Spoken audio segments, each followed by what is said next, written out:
Welcome to another episode of the Optimized Law Firm podcast, where we help you build a more profitable and enjoyable law firm. I'm your host, Patrick Carver, and I'm the owner of Constellation Marketing. So we're going to dive right into it. I'm excited to talk about this because it echoes or mirrors a lot of the conversations I have with new potential clients. And it's basically going into kind of the overall justification for marketing and why specific types of marketing I think are much better than others. So we are going to talk about why lawyers should continue to invest in marketing in 2025, how they can go about doing that in a way where they are not going to repeat past mistakes, and how they can do a better job making sure, having a higher probability that they will get a return on investment from those marketing efforts. So to kick things off, I want to just briefly touch on, what's the justification, right, for investing in marketing, period, because a lot of lawyers are going to be able to build good practices just through referrals, word of mouth, being in the right place, right time, friends, family, etc.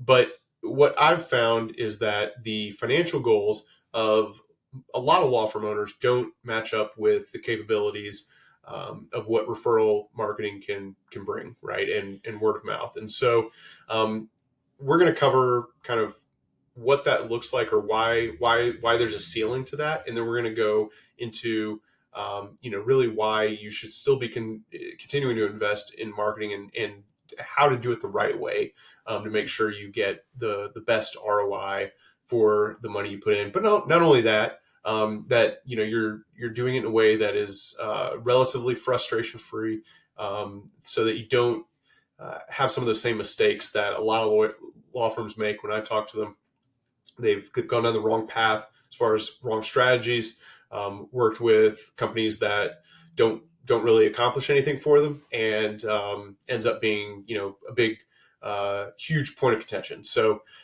let's get into, I'm going to go through these kind of one by one. There's basically 4 reasons why I still recommend investing in marketing in 2025. So the first one is what I'll call the growth ceiling. And the idea here is that if you want to meet your financial goals, you generally need to do something beyond waiting for referrals. And I'm not the type of person that is, saying that you need to grow at all costs. And in fact, we work with a wide spectrum of law firm owners. Some of them are hyper obsessed, with growth, and we like to cater to those people. But also, we love catering to the folks who, just want to do better. They don't want to deal with a lot of those headaches that referral marketing, brings with unpredictable revenue streams. And so, whatever your financial goal is, or whatever your idea in terms of a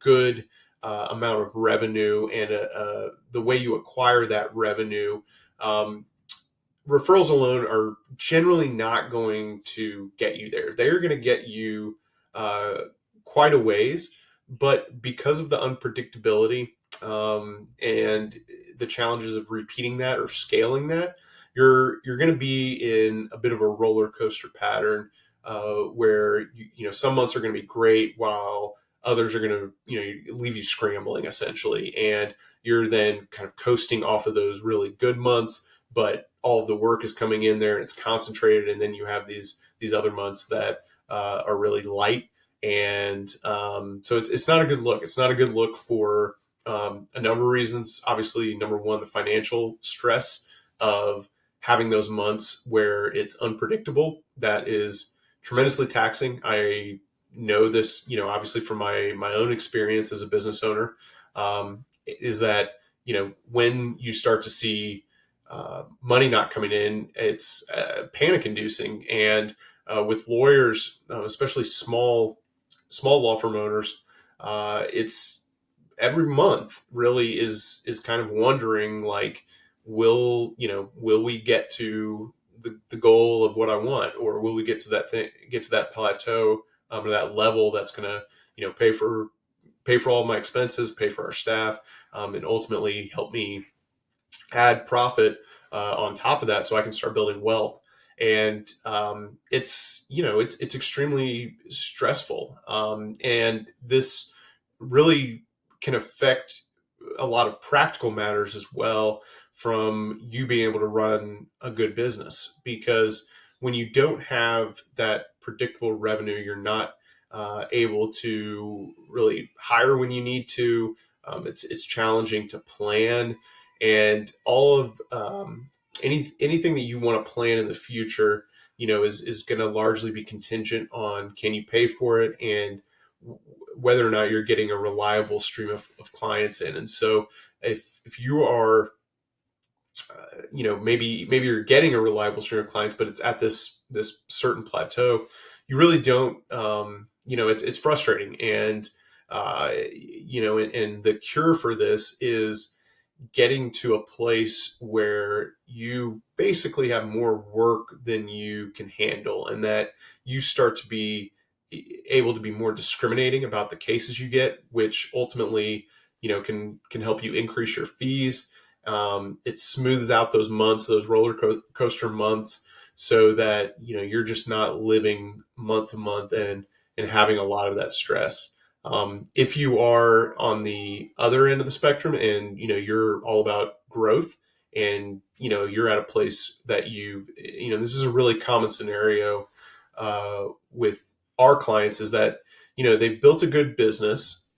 Typically, that's going to be anywhere from 150,000 to 300,000 or 400,000, kind of depending on how many attorneys you have in, kind of the structure and types of practice areas that you're going to be focused on. And those people have built a good reputation. They've got referrals coming in, but they're at that point where they want to grow. They've kind of maxed out those existing channels, and they want to start to grow. And the problem there is, you can't really turn up the dial on referrals. So you're going to have to look for other ways to increase those people, bring people into your orbit who do not already know who you are. And so if you want to break through that $300,000 barrier and get up to $500,000, $750,000, $1 million, you're going to have to do some other things to consistently bring new people in that into your orbit that are outside of your friends and family and your existing referral network. So now we, kind of understand that no matter if you're looking to just kind of improve your business, make it a better lifestyle business, or you're wanting to grow, you need outside sources, right? So to get through that growth ceiling, you need outside sources. Another big reason that you want to invest in 2025 and beyond is that, kind of a two-parter here, is that competition is growing and times are changing in terms of consumer behavior. So let's tackle the competition part first.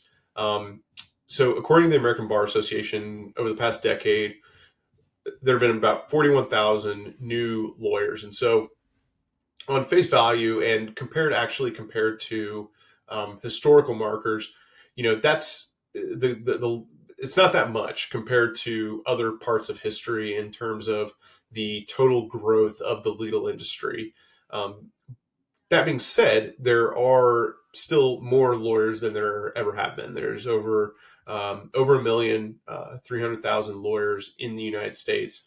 And even though those, the lawyer growth numbers have, let's say, kind of plateaued, or like the growth rate has slowed down. So it's not like, they're just, the market is getting overwhelmed with new lawyers, and all of those people are coming in and, looking for market share. So regardless of that, the thing that I would point out here is that I believe that there is a huge proliferation of marketing agencies who are offering services to law firms. So I think compared to 10 years ago or 20 years ago, there really weren't that many folks out there who specialized in marketing for law firms. And, I am in this space. And so a recent calculation I did, I found over 90 niche specific marketing agencies for law firms. And what this means is that, you know, with more people out there, there's more competition. There's more of your colleagues are have come to the conclusion that to compete, they need a marketing agency, and so this has a increasing competition effect on the landscape as it is. And so, with more people out there, there's more money going into ads. There's more competition in the search results. So what used to be something that maybe you could do it yourself, or you could do it with a local marketing agency who doesn't really specialize in law firms, I think has really changed, and I think it's much harder to get results. And the level of competition is increasing, not just in big markets and really competitive practice areas. It's kind of, I think, increasing everywhere, because now you have a generation who has grown up understanding that to get clients, it's no longer about the yellow pages. And I came from the point of view, or the experience of growing up with my dad, who's a criminal lawyer. And I remember when that was a point, that was a discussion, right? Was whether or not they advertise in uh, in yellow pages, and that was still very much a thing. It was very much at the infancy of the internet, where legal directories and stuff were starting to pop up. Basically, nobody knew how to utilize search engine um, optimization or marketing and ads and stuff like that. And so it was very much the kind of blue ocean opportunity there. And I think even now, where my dad's been practicing for 50 years and kind of on the tail end of his career, I mean, he's fully bought in on the idea that internet marketing is a valuable thing, and something that he's going to have to compete in. But that came over a period of time, right? It was an evolution. And now I think about the folks who are have graduated from law school in the past 5 to 10 years, who have grown up with the internet. There's just a totally different mindset of what they need to do to acquire cases. And I think it's much more native or natural for them to understand that the way people are getting their lawyers, a lot of the time, are going to be getting on the internet and searching for a lawyer. And um, so I believe overall the competition has increased. Now, when I talk about times are changing with this as well, what I'm referring to is that I predict changing consumer behavior over the course of this year and into next year.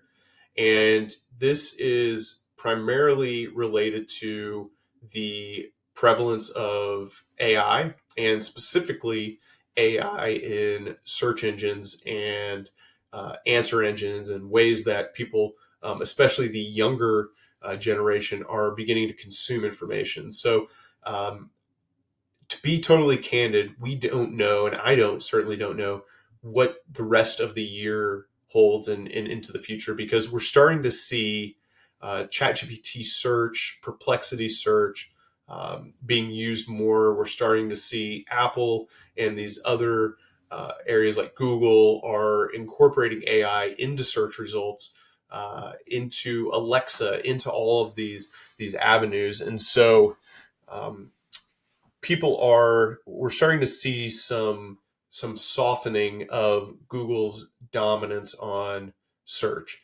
And so not only I think people are getting answers in a different way. And right now it appears that still the majority of people out there are using Google. They're the earlier adopters are really the ones using these LLMs.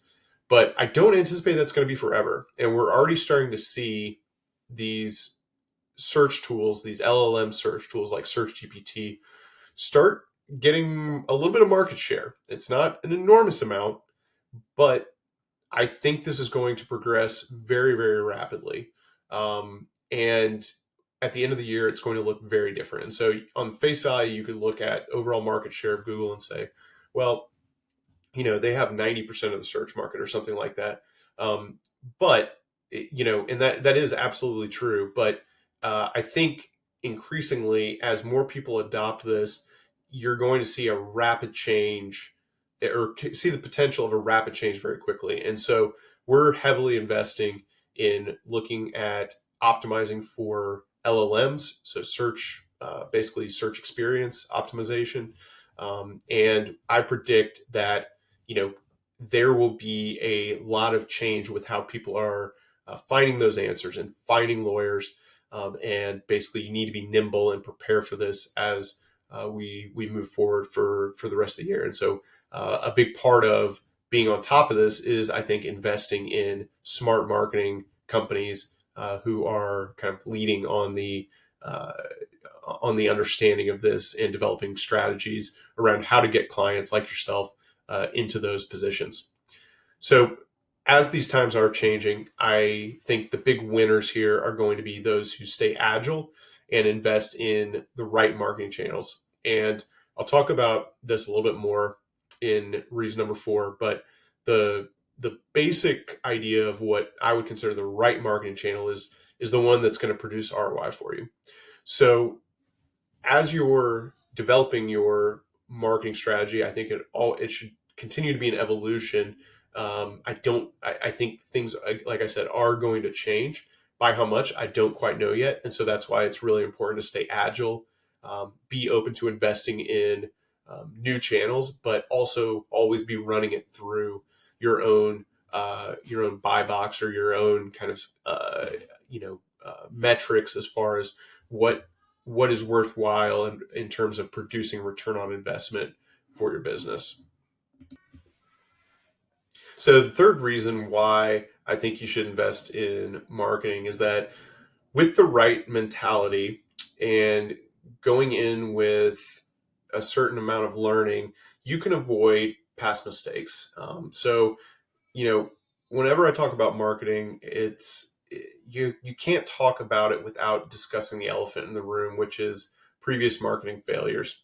And the scenario that is extremely common, that I learn about, or it comes into my purview, is that, basically the law firm owner that I'm talking to worked with 1, 5, 10 marketing agencies, and it just never worked. They were never able to get attributable cases, or enough attributable cases from those marketing efforts to make it worthwhile. And there's always some common threads here for what people experience, and a big one is being overpromised and underdelivered. And it's this kind of links back up to point number 2, with that there's been this enormous proliferation of marketing agencies for law firms, and so everybody is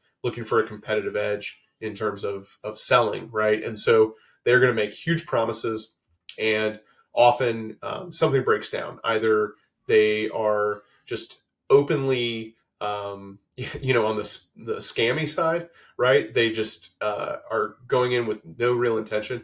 I tend to think that's the minority in the agency space, but they do exist 100%.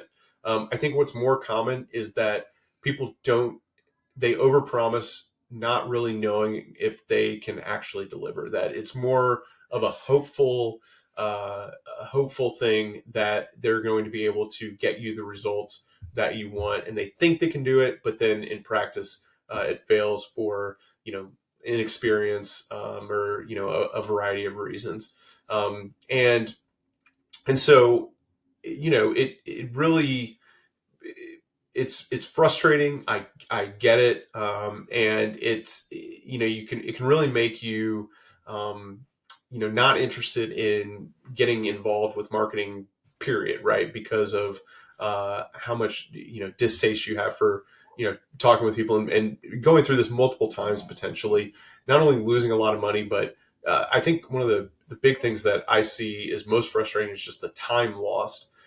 Going in, getting all hyped up. Somebody comes in, promises, makes a lot of promises, and then in the end, you ultimately see over a year or something that really nothing's coming in, and you spent all this money. They've they've made all these promises or said, hey, just wait, just be patient, and then by the end, they almost blame you because it must be something on your end, right? And that's not the way good agencies do it. And so when you're thinking about this, you want to make sure you have a good understanding between gimmicks and sustainable systems. So you want to make sure that the people who are doing your marketing have proven experience in the exact space that you're in. So they have experience working with your practice area, proven results, proven return on investment. And if you do that, then that's about 90% of avoiding those past mistakes, is really just finding people and making sure that they have the exact type of experience that you need. Now, that doesn't eliminate it, right? It doesn't eliminate your risk. But by doing that, you're going to have a much higher probability of getting a good return on investment. So the other part of this is that you shouldn't let past mistakes dictate future decisions. There is basically, you're losing an opportunity cost if you don't champion your marketing or have it as a priority within your legal practice. And by not having this mentality of being scorned or feeling, frustrated, you have to just, kind of think about it like what I would call like the striker's mentality. And so I played forward or striker as a soccer player, and you take a lot of shots, right? And it's easy to get down on yourself after missing a handful, especially in like high leverage situations. And so you could easily, blame yourself and think, man, this is so frustrating. I'm just not even going to shoot anymore. I'm just going to pass from now on. But the great strikers are the ones who keep getting at it. They learn from it. They keep evolving.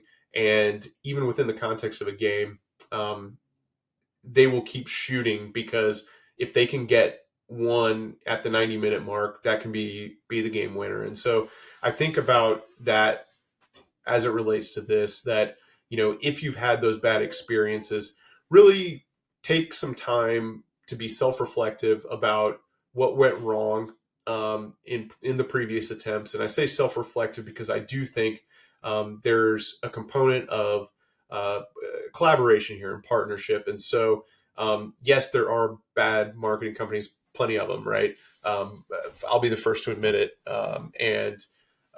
But at the same time, if you go in and write somebody a blank check and then never talk about, have you done this before? Basically, you're not doing your due diligence.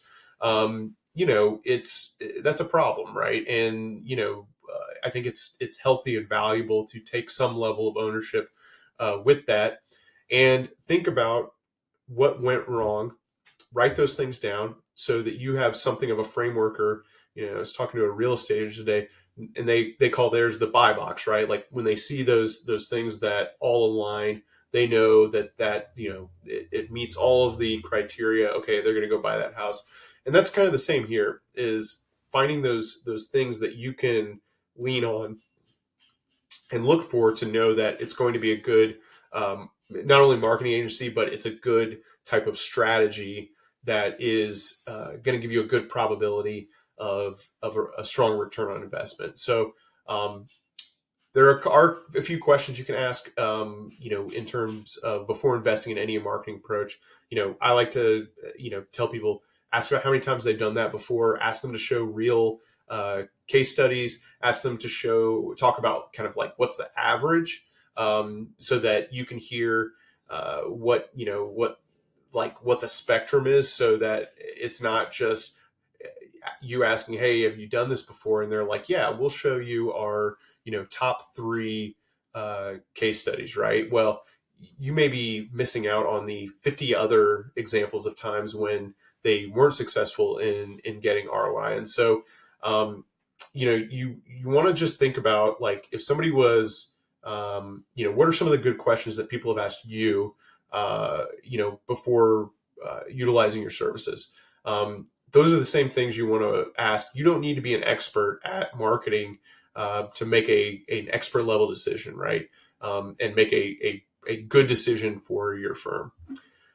All right. So one last thing I'll add there is, red flags that you should look for when evaluating marketing partners. Number one, if they are over-promising, right, that it seems too good to be true, it likely is, because it's competitive. There's especially when it comes to strategies like SEO, it takes time. Advertising is kind of a different animal, and so the biggest thing is you want to see repeatable, proven results on more than one occasion. You also want to think about if they're switching strategies very often, or they're trying to pitch you a lot of different things, would be a red flag.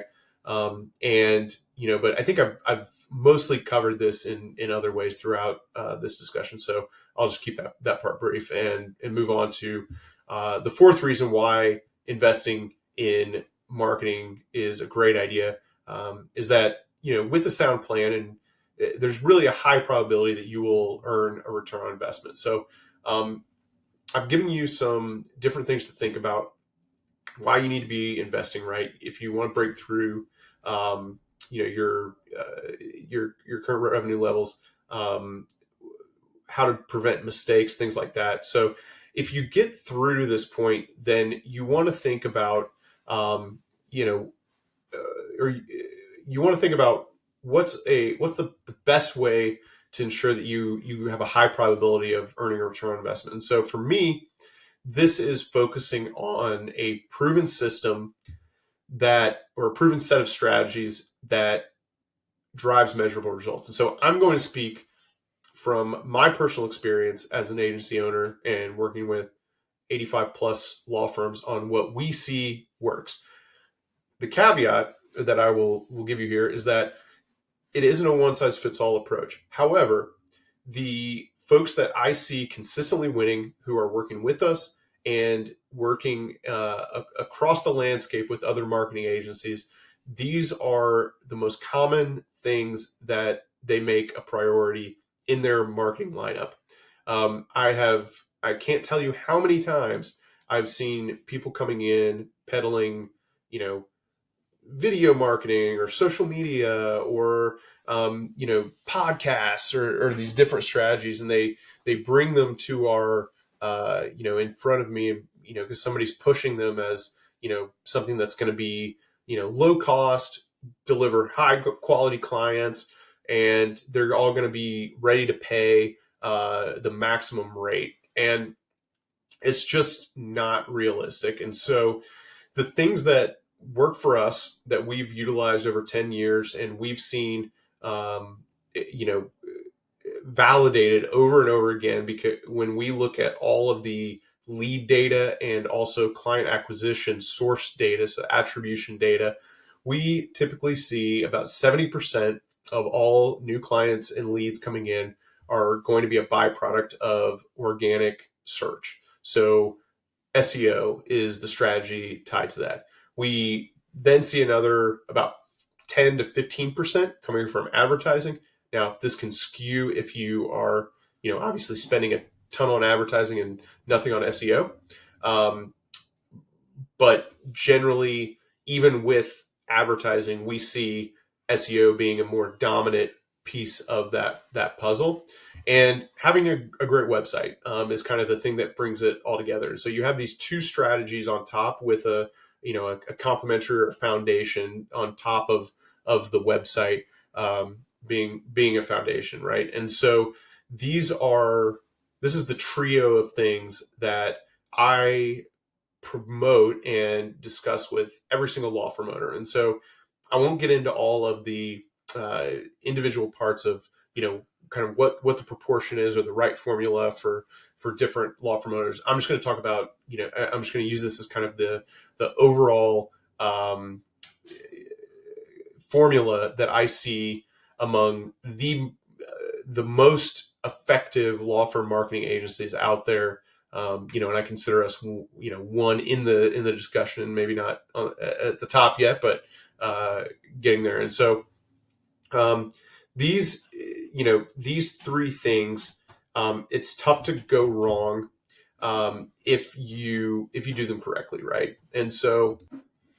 And these strategies have been really the key foundation to what has enabled us to grow as a business. And we have some very real results that demonstrate the clear return on investment that these three things are able to generate. And so we follow our retention rate on a monthly basis, and our average retention over all of 2024 was 98.7 out of 85 clients. And so tremendously high retention rate. And the primary reason for that is return on investment. And so the thing to keep in mind is that we are using SEO and advertising to generate a return on investment more often than not for our clients, which leads to satisfaction and ultimately our retention rate. And we believe that we estimate that we've helped add over $30 million in ROI over the past couple of years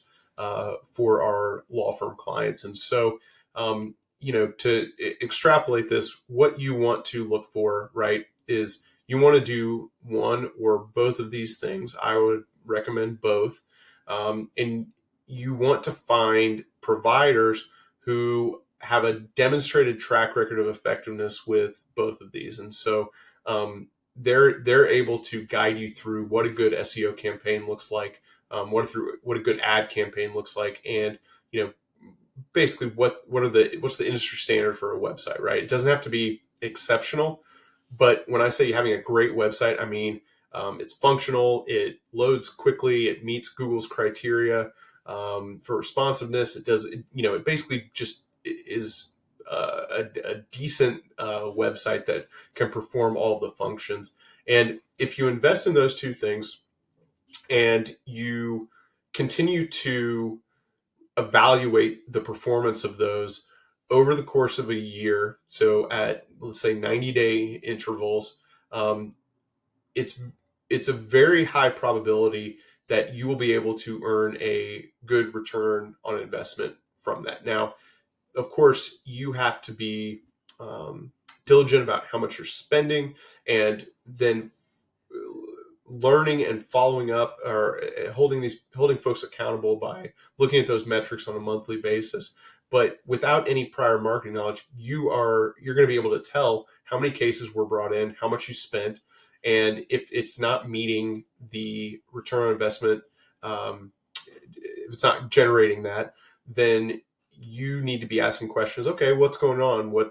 How long? What's the timeline that we think we'll be able to get a return on investment? What do we need to be doing different? Those type of probing questions are going to help you and help shape the experience you have with a marketing agency, and kind of push them into understanding that you are someone who really values ROI and that you are going to hold them accountable.